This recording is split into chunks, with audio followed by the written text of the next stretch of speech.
Moi, j'en peux plus d'entendre ça tous les jours. Les gens ne savent pas la vie de quelqu'un qui est gros. Les gens ne connaissent pas le parcours de quelqu'un qui est gros. Tu vois?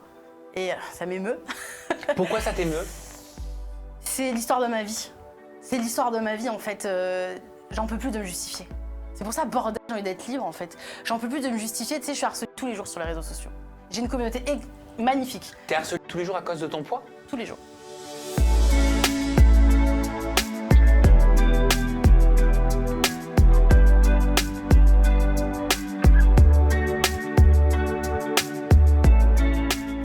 On se retrouve en compagnie d'Harmonie Albertini, experte en libération corps et esprit toujours. Oui, toujours. Ça n'a pas changé? Ça n'a pas changé. Mais... Alors, j'avais le titre de coach avant, je l'ai totalement retiré pour plein de raisons, si tu veux, on en reparlera. Et on a cherché un terme qui ne me mette pas dans je dois gérer des gens ou régler des causes. Et experte, c'était plus, j'ai tellement œuvré dessus que j'ai une expertise à apporter. Ah bah voilà. Tu viens d'y répondre en fait à cette question. Oui. J'allais te dire pourquoi plus coach. Plus coach parce que c'est une très grande responsabilité de coacher des gens aujourd'hui. Et pour plein de raisons, dans mon parcours professionnel, je me suis rendu compte que ça ne me convenait plus du tout. Et je préfère inspirer, faire un peu des conférences, etc., écrire des livres, faire des interviews, mais plus être sur le cas par cas. Parce que c'est vraiment une grosse responsabilité. En tout cas, je peux te féliciter pour ce premier bébé, Merci. ce premier ouvrage. Alors pour ma part, je t'avais déjà reçu en interview en toute intimité, bien avant qu'elle signe avec Larousse. Et tu nous sors cet ouvrage qui s'appelle Bordel. Soyons libres, 7 secrets pour vivre une vie puissante et affranchie. N'attendez pas de cocher toutes les cases. Soyez heureux maintenant. Et ça se passe aux éditions Larousse. Harmonie Albertini, Bordel. Soyons libres. Pourquoi Bordel? C'est un cri du cœur, c'est un cri de quoi? Ah oui, parce que j'en peux plus d'édulcorer ce qu'on a à dire, en fait. Bordel, soyons libres, c'est... Enfin, je sais pas, je crois que t'en as pas marre, toi, qu'on doit toujours être dans des cases, correspondre à des critères, alors qu'en fait, la liberté, c'est de pouvoir choisir qui on est. Donc, bordel, quoi. Parce que même le mot bordel, il est un peu fourre-tout. C'est le bordel, et en même temps, bordel, c'est festif, c'est bordel, quoi. Soyons libres, j'ai envie de faire tout exploser. Et j'en peux plus. On le voit autant dans la vie de tous les jours, dans ce qu'on nous transmet, dans notre culture, dans notre éducation, et aussi malheureusement sur ce qu'on voit sur les réseaux sociaux. Dans ce monde, on s'empêche tellement d'être que bordel, c'est un cri du cœur, quoi. J'en ai marre, quoi. Bordel, c'est pas aussi une façon quelque part de taper du poing sur la table, Oui. de s'imposer et d'imposer sa liberté. Bien sûr, bien sûr, bien sûr. De toute manière, si on regarde le parcours de chacun, on est tous dans des prisons. Et j'en parle dans le livre, on a tous des barrières, on a tous des peines de prison. Et à un moment donné, c'est une manière de dire j'explose tout parce que j'en peux plus de vivre enfermé, enchaîné à des peines de prison, en fait. C'est quoi, toi, ta peine de prison? C'était quoi? C'était quoi? Alors, on en a toujours, hein, évidemment. Hein, la liberté, c'est tellement suggestif qu'on peut se dire qu'on est libre un jour.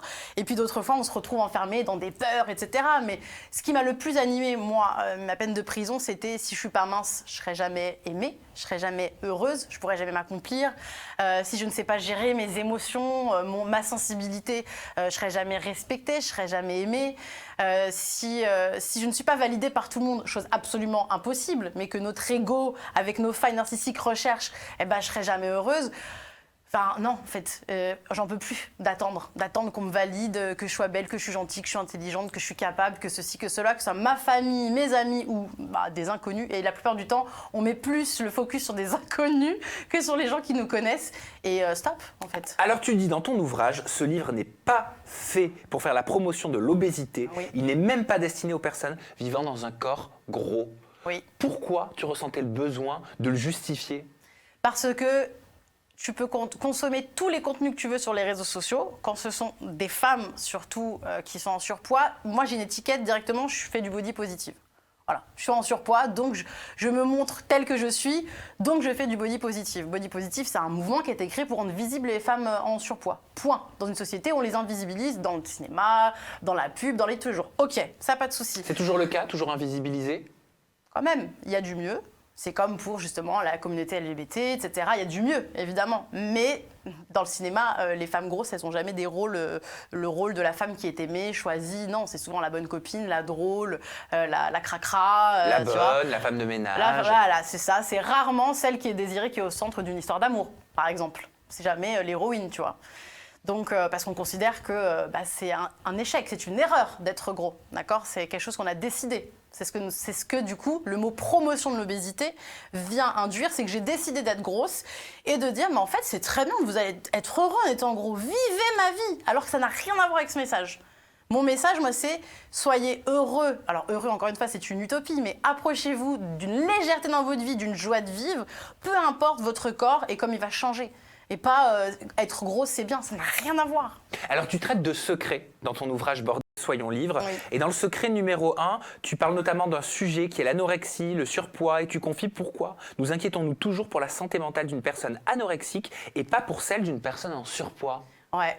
C'est une vraie conversation que j'ai eue avec une copine à moi qui a été atteinte d'anorexie.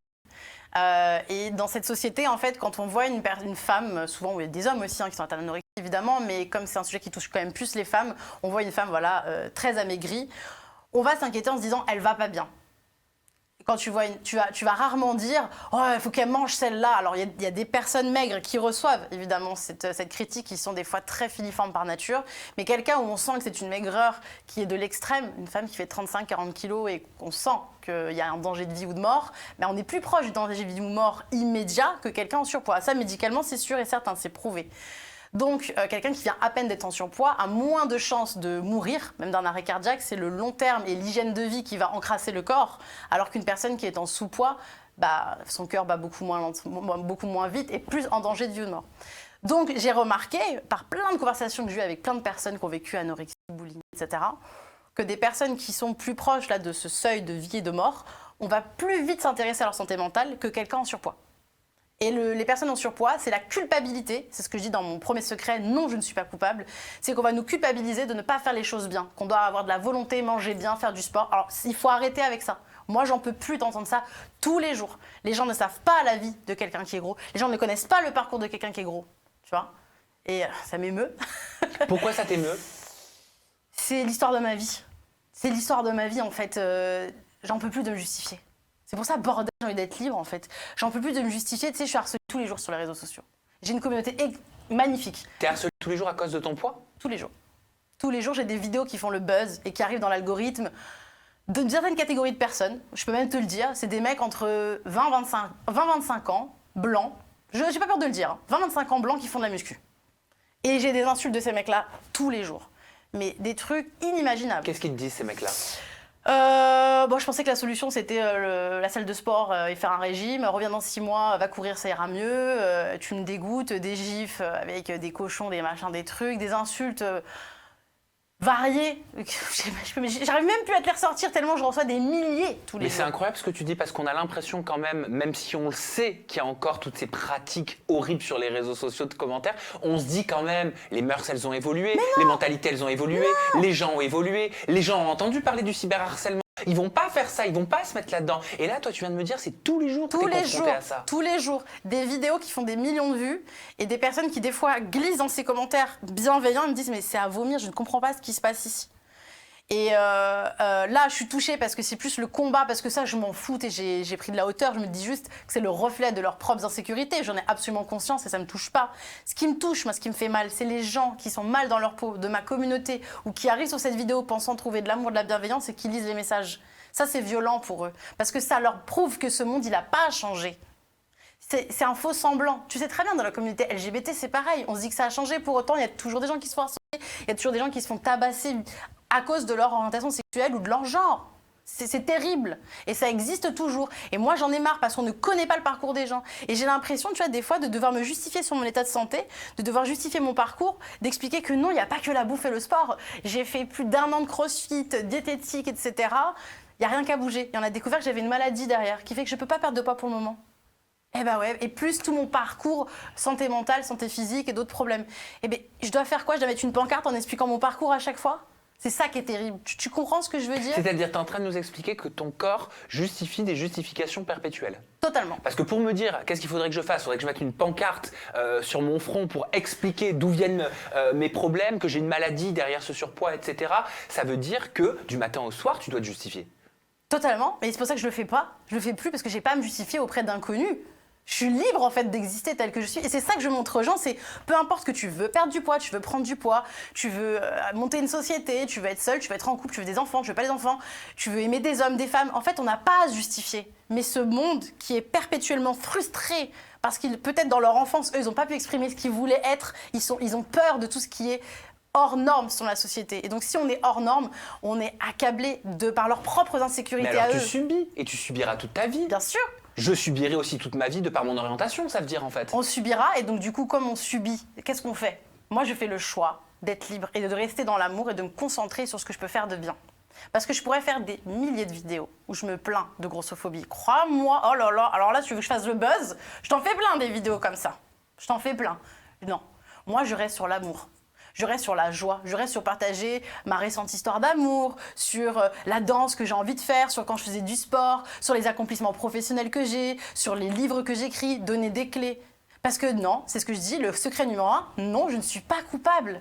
En fait, je ne veux plus cette culpabilité sociétale permanente. Eh bien, j'ai un exemple concret. Et ton avis, en tant qu'experte corps et esprit, m'intéresse fortement, très fortement. Je vais te montrer un extrait vidéo d'une influenceuse, je ne sais pas si tu la connais, qui est présente sur TikTok. Elle a plus d'1,2 million d'abonnés, Awa Bell. Non, ça ne me parle pas. Alors, Awa Bell, je l'ai reçue en interview, accompagnée de son chéri qui est aussi dans ses vidéos, il s'appelle Mohamed. Okay. Awa Bell, elle fait 186 kilos. Okay. Et elle m'expliquait, à côté de son chéri, elle l'a dit devant lui, d'ailleurs, il expliquait que ça le blessait parfois, mais qu'il comprenait cette addiction. Elle disait, moi, si demain tu me demandes de choisir entre la nourriture qui m'a réconforté toute ma vie et mon mari, parce que c'est son mari, je choisis la nourriture. La nourriture, elle était là avant, et la nourriture, elle me fait du bien. Je te propose de regarder, et ton expertise m'intéresse. Ok. J'aimerais bien qu'ils comprennent aussi que c'est pas aussi facile. Tout le monde dit maigrir, perdre du poids. Ils pensent que c'est aussi facile que ça. Tu viens, tu demandes à quelqu'un de maigrir en claquement de doigts, en sachant que c'est la nourriture qui a toujours été là pour la personne. C'est la nourriture que la personne connaît en tant que bien. Moi, le seul truc bien pour moi dans la vie, que je trouve qui est le meilleur truc au monde, c'est la nourriture. Non. Mais il y a ton mari aussi. Non, la nourriture avant. Mais je sais que tu l'aimes. Je l'aime, mais la nourriture avant. Si je devrais vraiment choisir, la nourriture avant.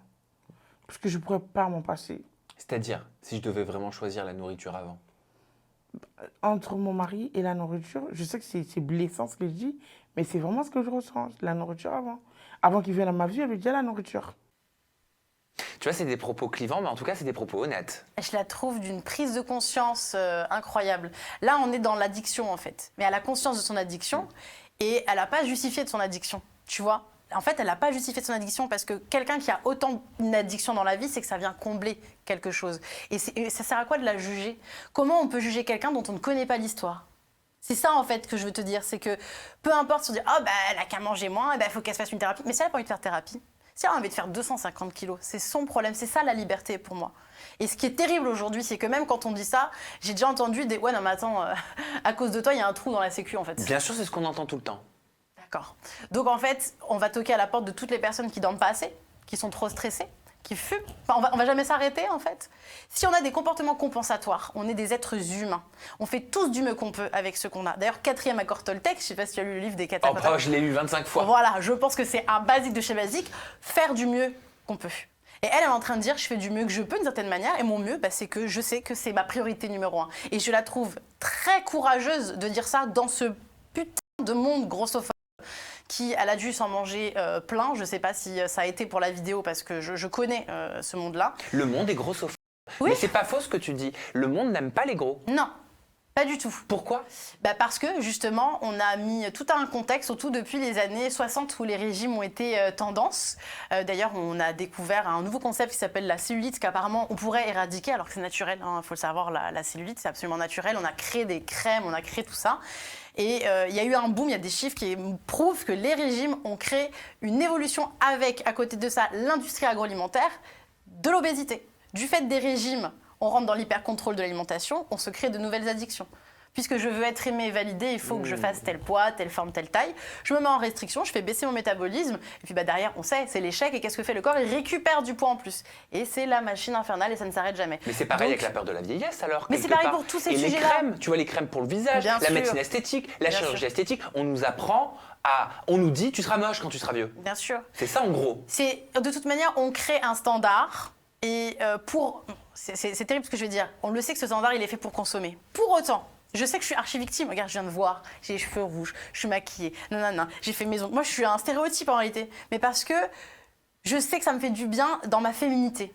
Pour autant, et c'est ce que je dis pour n'importe quelle personne, j'ai envie de perdre du poids. Par contre, je ne mise pas sur mon bien-être que sur mon apparence. Ouais, parce que tu dis dans ton livre, mon corps n'est pas fait pour être beau. Ouais, deuxième secret, mon corps n'est pas fait pour être beau. C'est-à-dire que je suis très contente quand je suis jolie. Aujourd'hui, je me suis bien préparée et tout, je suis super bien. Pour autant, le soir, quand je me couche, c'est quoi qui compte ? C'est est-ce que j'ai fait du bien autour de moi ? Est-ce que je suis restée alignée avec mes valeurs ? Est-ce que j'ai passé une journée qui m'a fait procurer des émotions positives ? Est-ce que j'ai fait du bien à d'autres gens ? Et c'est pas quand je me couche, est-ce que je suis belle ? Vraiment. Parce qu'on sait qu'en plus, on va périmer avec le temps. Tu vois ce que je veux dire ? Notre beauté, elle peut pas rester éternelle, cette fraîcheur.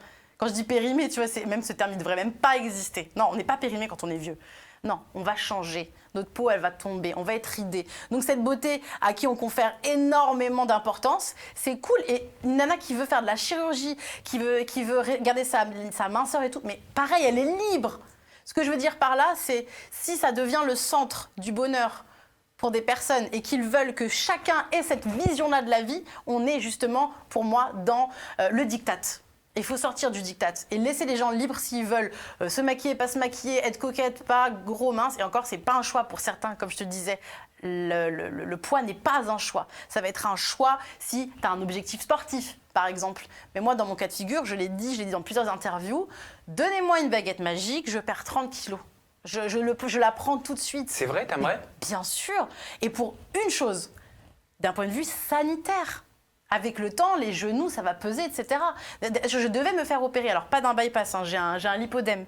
J'ai dû faire ça il y a quelques mois. Qu'est-ce que c'est l'hypodème ? C'est une maladie du coup, génétique qui est évolutive dans le temps, qui se déclenche des fois à l'adolescence, la puberté, après une grossesse. Ça peut être par les hormones. Et alors je vais sûrement pas dire les bons termes, hein, je suis pas experte là-dedans, je découvre la maladie. C'est normalement ce qu'on appelle la maladie des jambes poteaux. Et c'est pour ça que j'ai eu du mal à savoir que j'ai cette maladie, parce que j'ai des toutes petites chevilles. Moi, c'est concentré plutôt au niveau des cuisses, des fesses, des hanches et peut-être un peu du ventre et des bras. D'ailleurs, si tu regardes, j'ai des toutes petites épaules. Et si tu regardes là, hop, j'ai une boule là, comme ça. Alors qu'une personne en surpoids, souvent, c'est tout qui est en surpoids. Tu vois, parce que c'est toute la graisse. C'est une graisse qui est ciblée à des endroits bien spécifiques et dont tu ne peux pas éliminer sans chirurgie. C'est-à-dire c'est une liposuction spécifique. Ok. Voilà, c'est très violent hein, pour le corps, ça reste une liposuction. Il y a très peu de recul sur la maladie. L'OMS a reconnu cette maladie en 2018 et en France, rien du tout. Donc si tu veux te faire opérer, c'est plusieurs liposuctions, sachant que la liposuction, c'est entre 3 et 7 000 euros une seule. Oui, c'est vrai. Donc je te fais même pas le topo, c'est un truc à 30 000 euros quoi, si tu veux te faire opérer. Je sais, j'ai fait une petite liposuction il y a C'est quelques vrai mois. Mais je l'ai avoué, je l'ai expliqué, mais il n'y a rien à cacher. Sam, t'es libre, c'est ce qu'on a dit, tu fais ce que tu veux. C'est pour ça que je ne jugerai jamais. Je suis remplie de copines, ok. Moi, je connais très bien Aurélie Preston, par exemple. Oui. À quelle heure je vais lui dire la chirurgie, machin et tout. Je la trouve merveilleuse, qui elle est. Et je comprends très bien, d'ailleurs, je m'aime le positionnement, quand on passe par la chirurgie esthétique, quand c'est vraiment de façon extrême ou pas, c'est qu'on a un complexe. Mais pourquoi on n'a pas de bienveillance pour les gens qui ont des complexes ? Pourquoi on les juge d'avoir voulu régler régler un complexe par la chirurgie esthétique ? Mais pourquoi pas ? Moi, je vais mettre du maquillage parce que j'aime pas mes taches d'acné et personne va venir me dire que bouh, c'est pas bien. On doit être libre et rentrer et avoir plus. Alors, je sais que ce mot, il est l'air des gens, la bienveillance, mais plus de rondeur et puis arrêter de juger parce que qu'est-ce qu'on vient juger exactement ? Parce que nous, on n'ose pas le faire alors qu'on aimerait le faire. Combien de personnes adoreraient faire de la chirurgie esthétique mais n'osent pas par peur d'être jugées parce que si ça coûte cher, on va pas se mentir, tout le monde n'a pas les moyens. Par peur de mourir aussi. Par peur de mourir. Il y a un tas de raisons, ok ? Moi, il y a un sujet que je trouve aussi très intéressant Oui. dans ton ouvrage, c'est la thématique sur le sexe. Parce que Ouais. tu l'abordes d'une façon particulière et très personnelle. Tu te mets vraiment à nu, sans mauvais jeu de mots, Ouais. pour le coup. Tu parles de ton hypersexualisation que tu as pu avoir à un moment donné au cours de ta vie. L'hypersexualisation que tu vivais comme une compensation. Ouais. Voilà, tu dis « Dès que mon corps a ressemblé à celui d'une femme et qu'on a porté un regard sexualisant dessus, j'ai ainsi interprété que le sexe était un passe-droit nécessaire pour recevoir de l'amour. » Bien sûr. Ça a été assez jeune dans début d'adolescence, même dans l'enfance, j'ai eu un rapport très très rapide à mon corps, chose que j'ai mis beaucoup d'années à comprendre et que c'était clairement comme je le disais, compensatoire.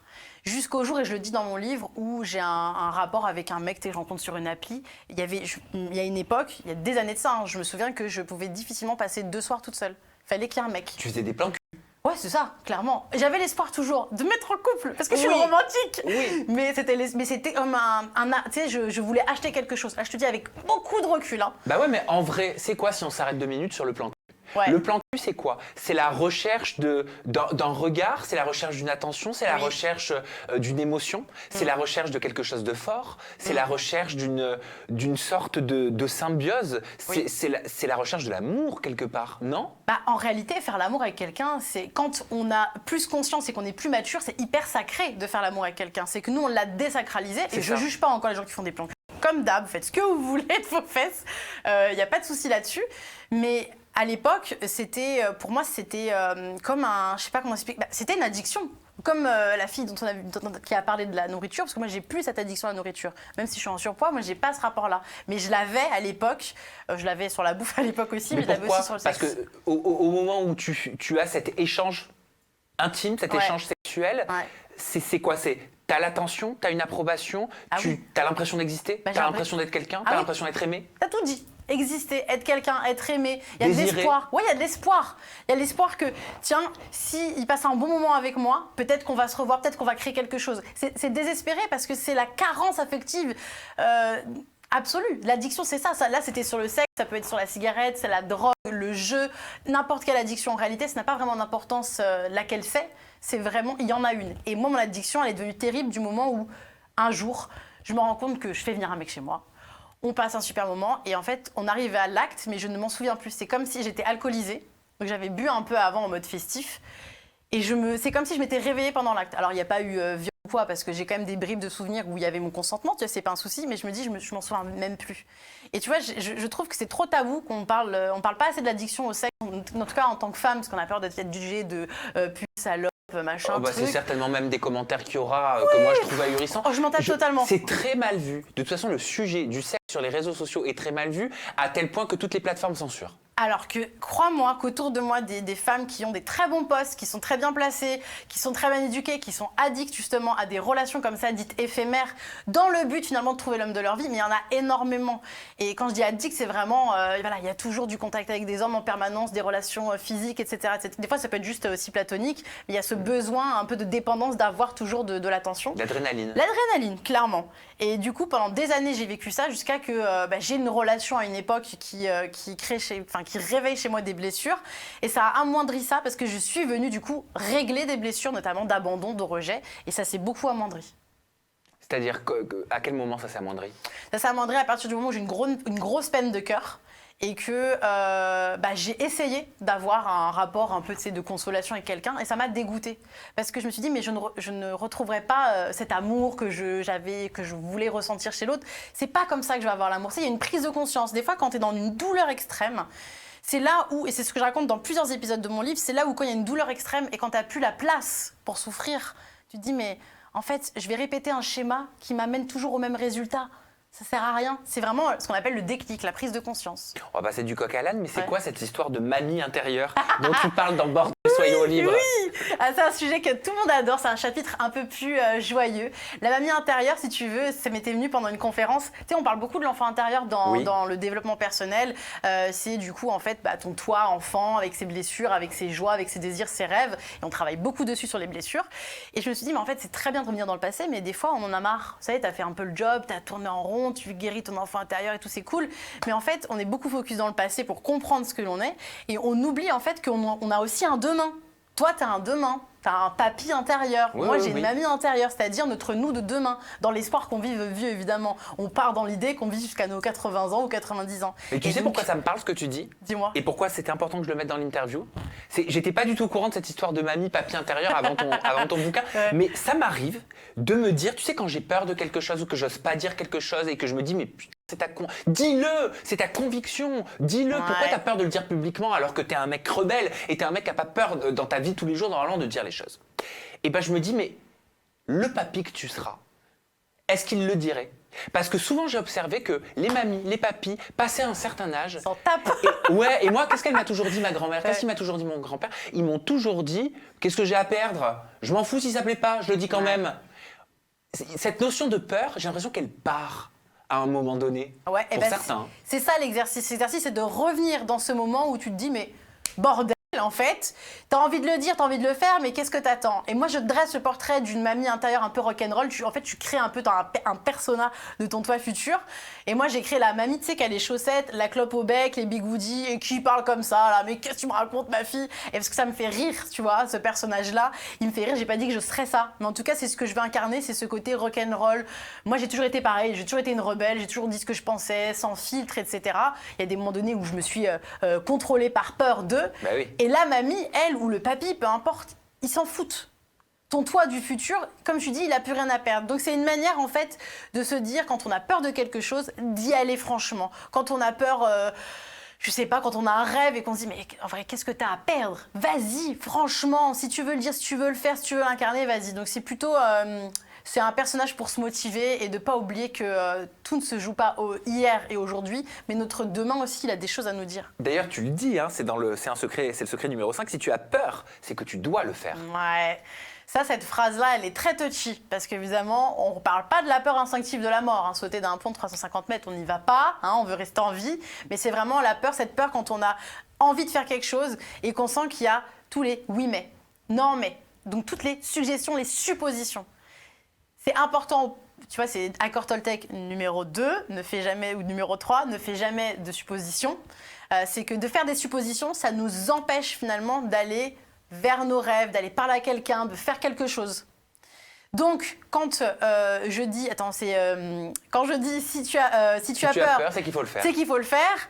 C'est une manière en fait de se dire, mais si tu ressens quelque chose d'aussi puissant que cette peur, à quelque chose que tu as envie de faire ou que tu aimerais faire et que tu te dis, j'ai pas les compétences ou c'est pas possible, c'est parce que justement c'est là que tu dois aller. Dans la vie, on n'évolue pas dans notre croisière, on n'évolue pas dans les choses qu'on sait faire, on évolue quand on se rend compte qu'on a les compétences de traverser quelque chose de nouveau. C'est là qu'on gagne en confiance en soi. Traverser la peur, c'est je vais aller à la rencontre de moi dans des capacités que je pensais pas avoir et ça va augmenter mon estime et ma confiance en moi. Donc si ça m'appelle autant cette peur, elle vient me paralyser, c'est peut-être qu'elle a un message à me passer, c'est qu'il faut que je m'enlève tous ces filtres et ces croyances qui ne m'appartiennent pas pour aller vers où j'ai envie d'aller. Donc la peur, il faut la remettre en question. Bien sûr, toujours. En tout cas, surtout si c'est quelque chose si c'est un oui mais. Tu vois, alors si c'est un non catégorique, vraiment je sens que c'est instinctif, que vraiment ça me correspond pas. Mais quand ça me correspond pas, c'est pas une peur, c'est une conviction. Tu vois, la peur, c'est quand il y a cette hésitation, il y a ce doute, il y a ces angoisses, etc. C'est important d'aller questionner pourquoi. Est-ce que c'est pas une peur juste parce que dans ta tête, parce que tu compares à quelque chose que tu as vécu, à un traumatisme, à un schéma, qu'est-ce qui vraiment te bloque? Et là, en fait, on se rend compte que souvent, c'est ce qu'on doit traverser. Dans mon livre, je parle de la solitude. J'avais foncièrement peur d'être seule, d'où mes relations à répétition, physiques, émotionnelles, etc. Et à un moment donné, je me suis retrouvée seule, mais la vie a fait que même j'étais dans une agence unipersonnelle, seule au bord de la mer, mais seule pendant 6 mois. Ça a été terrible. Et à la finalité, je me suis occupée de moi et depuis, je n'ai plus jamais eu peur d'être seule, dans le sens où seule avec moi-même un week-end, une semaine, dans mon travail, ça s'est totalement essoufflé. Mais 6 mois de souffrance j'ai traversé. Alors je dis pas que tout le monde doit faire ça, hein, attention. Mais pour moi en tout cas, ça a été vraiment mon Koh-Lanta, si tu veux, de la solitude et de me rendre compte que, mais en fait, j'aime bien passer du temps avec moi, chose que je n'avais jamais fait avant. Et je remplissais à remplir avec des relations, etc. La peur, c'est une émotion. Alors, la peur, c'est une émotion. Et c'est très intéressant parce que tu as plein de types d'émotions. La peur, elle va aller toucher des traumas. Elle va aller toucher du conditionnement. Elle va aller toucher évidemment aussi des pensées. Des fois, c'est juste des pensées conditionnées, culturelles, sociétales.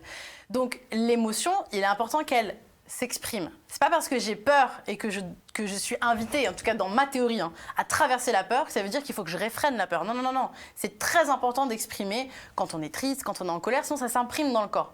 C'est simple, c'est comme si tu me dis j'ai envie de vomir mais je me retiens. Non. L'émotion, c'est un message qui traverse ton corps qu'il faut exprimer. Alors tu peux exprimer dans ton coin, on n'est pas obligé de pleurer en public ou d'hurler, mais il faut faire sortir l'émotion. La peur, c'est important de la faire sortir. La peur, elle peut sortir des fois avec de la colère, de l'agacement, de la tristesse, de l'angoisse. C'est important de la faire sortir et d'aller la regarder. En fait, je pense que toutes les émotions, c'est ce que je dis dans mon livre, c'est important d'aller faire connaissance avec ses émotions et avec le système de comment fonctionnent ces émotions. Et ça, on ne nous l'apprend pas à l'école. Et qu'est-ce que tu sous-entends quand tu dis l'émotion n'est pas mon ennemi? L'émotion, c'est pas mon ennemi parce qu'en réalité, comme je te le disais juste avant, c'est comme si c'était un peu un pigeon voyageur de ce qui se passe à l'intérieur de moi. J'aime bien les images. Donc l'émotion, ça vient t'apporter finalement quelque chose peut-être que tu n'arrives pas à dire avec les mots. Quelque chose peut-être que tu ne mets pas le doigt dessus. Et on fait beaucoup cet exercice avec mes proches, par exemple, à parler avec le je. Oui, mais je sens ça, et pas dans l'accusation. Tu as fait pas les choses bien, tu m'as fait mal, c'est je me suis sentie mal. C'est d'aller vraiment chercher l'émotion comme, ok, l'émotion, elle a un truc à me dire. Genre, c'est plutôt mon best friend, l'émotion. Ça ne veut pas dire que je ne suis pas mon émotion.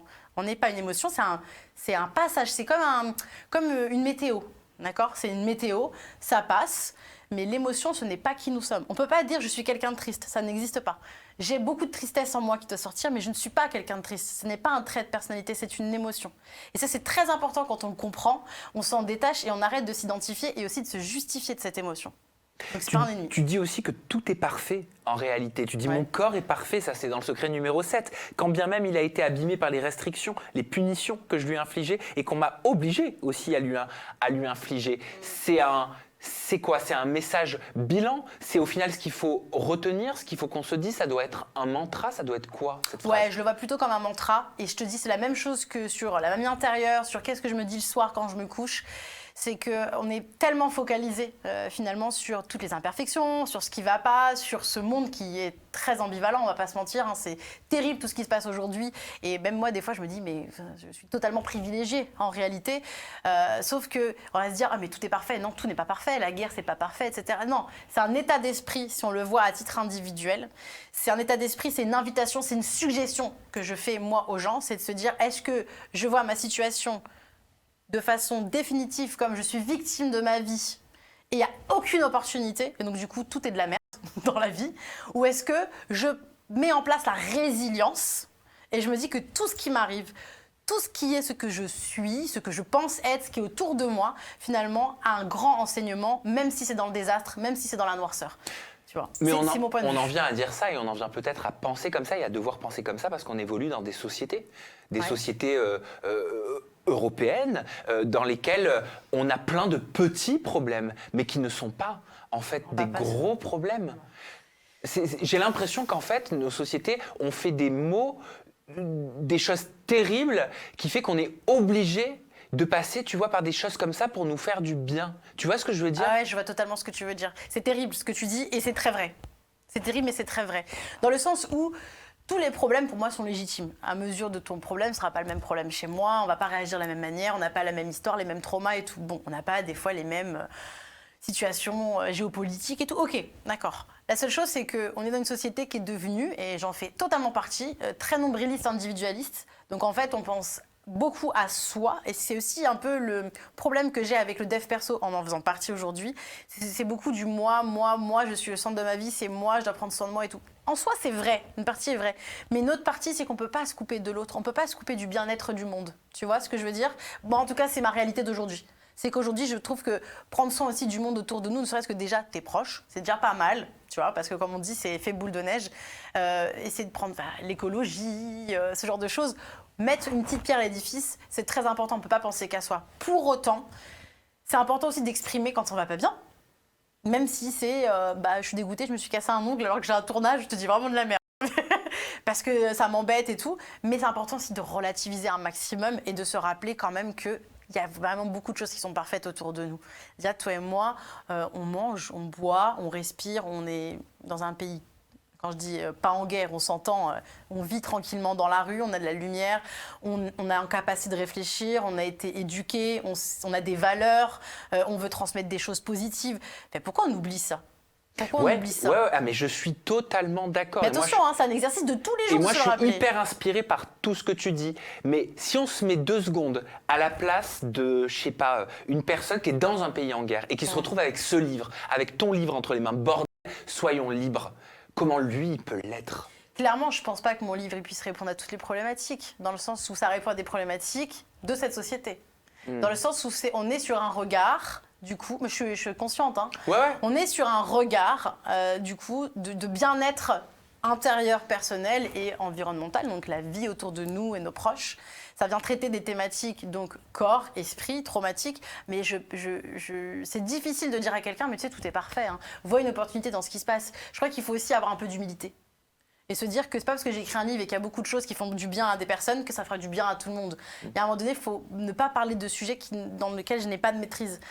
J'en parlais autour de moi, je fréquente plein de gens, de plein de nationalités différentes. Et c'est comme je disais, mais comment en tant que blanc, on peut parler pour les noirs, par exemple? Je ne suis pas noire, je ne sais pas ce que c'est de vivre l'oppression, en fait, depuis... je ne sais pas, en fait, je dois juste me taire sur ce sujet. Tu vois? Tu le sais dans un autre domaine. Et je sais dans un autre domaine. Avec le poids, par exemple. Pas avec le poids. Et justement, quelqu'un qui n'est pas en surpoids ne vient pas me parler. Alors on va me dire, oui, mais les anciens gros. Mais ces anciens gros, ils se détestent même dans leur corps d'aujourd'hui. Quand on a de l'amour pour soi, on a de l'amour qu'on ait été gros ou pas. Tu comprends ce que je veux dire? Moi, demain, je perds 30 kilos, j'ai beaucoup d'amour pour l'harmonie d'aujourd'hui. Que je trouve bien courageuse d'être dans ce monde grossophobe et d'être toujours debout, malgré tout ce qu'elle subit au quotidien, tu vois. Et demain, je perds 30 kilos, j'aurai beaucoup d'amour pour la courageuse qui a réussi à perdre du poids et qui s'est aimée quand même avant. Et qui n'a pas attendu de perdre du poids pour s'aimer.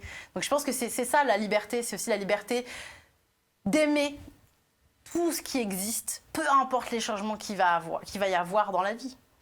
Et enfin, je voulais conclure cette interview par une phrase de remerciement que tu as écrite. Tu écris « Je dédie ce livre à ma famille, à qui j'ai appris à pardonner pour les peines qu'elle m'a causées, sans en avoir conscience. » J'aimerais que tu m'expliques, que tu m'aides à lire un peu entre les lignes. T'aimes bien, toi. T'aimes bien venir sur les cordes sensibles. J'ai eu beaucoup peur quand mon livre est sorti de la réaction de ma famille. Parce que j'ai quand même dit des trucs un peu durs dans ce livre. J'ai essayé d'y mettre beaucoup d'amour. Quand on est soi-même traumatisé en tant qu'enfant et qu'on devient un adulte et un parent, on ne peut pas avoir tout réglé, tu vois. Mais moi, en tant qu'enfant, adolescent, au début d'adulte, quand je découvre que j'ai hérité de traumatisme ou de carence, au départ, j'ai de la colère. Et j'arrive pas à me dire, ils ont fait du mieux qu'ils ont pu. Bah non, tu m'as fait du mal en fait. T'es gentil, mais moi, ça m'a fait souffrir. Ça a fait qu'aujourd'hui, j'en suis là.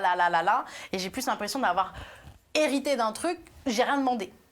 C'est là le tout est parfait aussi. C'est qu'en réalité, moi, dans ma réalité, tout ce que j'ai vécu, ça m'a permis d'aller plus en profondeur encore. J'ai décidé de prendre ça comme ça et d'apprendre aussi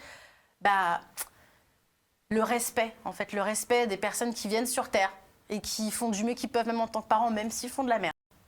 Tu vois, et quand je dis de la merde, ils ont fait des trucs super bien aussi. Et depuis que j'aurais pardonné, j'ai l'impression que maintenant, j'ai un prisme où je vois tous les trucs bien qu'ils ont fait. Et plus seulement là où il y a eu des carences, où ça m'a fait du mal. Parce que c'est comme s'ils m'ont enseigné sans le savoir, voilà ce qu'il ne faudrait peut-être pas reproduire. On a fait du mieux qu'on peut.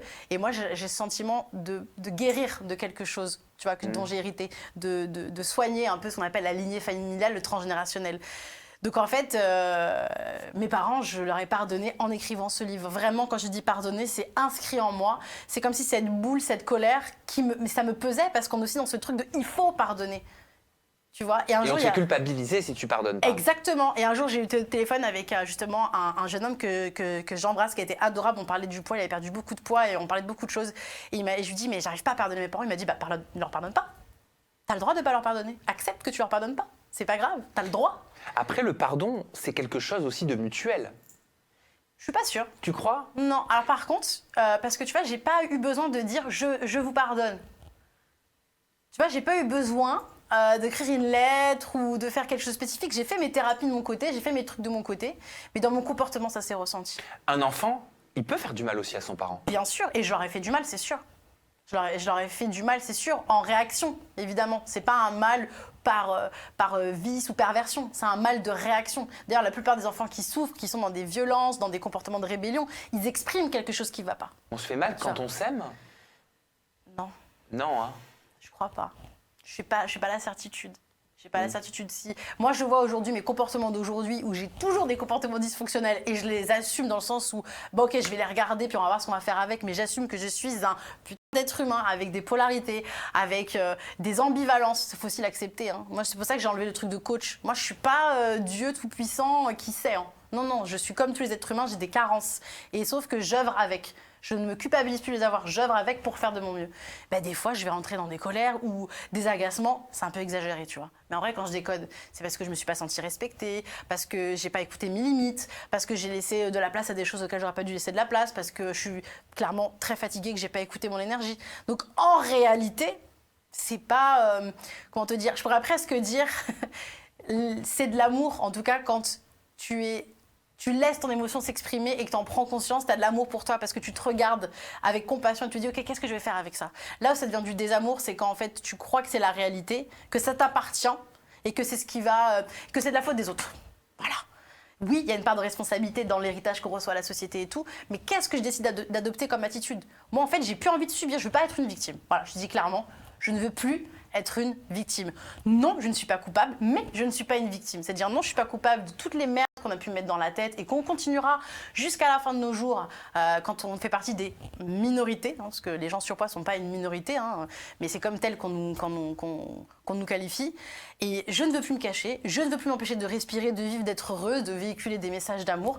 Je ne veux plus tout ça, je veux être libre d'être moi en fait, quoi qu'il se passe, tout simplement. On n'est pas obligé d'être une victime ou un coupable, c'est vrai. Non. C'est pas forcément noir ou blanc, c'est pas forcément droite ou gauche, Non. c'est pas forcément chaud ou froid. Non. Et Voilà. donc du coup, je suis pas coupable, je suis pas une victime et j'aimerais passer ce message aujourd'hui. Soyez libre d'être qui vous êtes, même si aujourd'hui vous vous sentez victime, soyez libre de vous sentir victime. Mais si vous le pouvez, faites preuve au maximum pour vous de résilience et de vous dire, s'il m'arrive ça aujourd'hui dans les mains, c'est peut-être que je peux faire un petit bijou avec parce que il y a que moi qui ai cette histoire-là. Tu vois, et c'est vraiment ça que je veux Ah oui, véhiculer. c'est bien dit. Et on va finir là-dessus. Oui. Merci beaucoup Harmonie Albertini. On retrouve ton livre Bordel, soyons libres, 7 secrets pour vivre une vie puissante et affranchie. Ça se passe du côté des éditions Larousse. Il est disponible de partout. C'est un joli ouvrage. Merci pour ce cadeau. Merci de nous l'avoir Merci, commenté Sam. en interview en toute intimité à mes côtés. Je suis persuadée que c'est un discours en tout cas qui résonne. Voilà. Je l'espère. Eh ben oui, ce serait Jennifer qui dirait ça. T'as compris la blague? Non, attends, qu'est-ce que c'est? Des mots qui sonnent, des mots qui résonnent. résonnent. Et oui, je suis pas drôle tout le temps, mais je sais pas toi. j'avais Harmonie, on te retrouve sur ton compte Instagram, sur tes réseaux sociaux. Oui. C'est Harmonie Albertini de simplement. partout et en librairie. Merci Harmonie, merci à vous pour votre Merci, fidélité. Sam. Prenez soin de vous. Bye bye.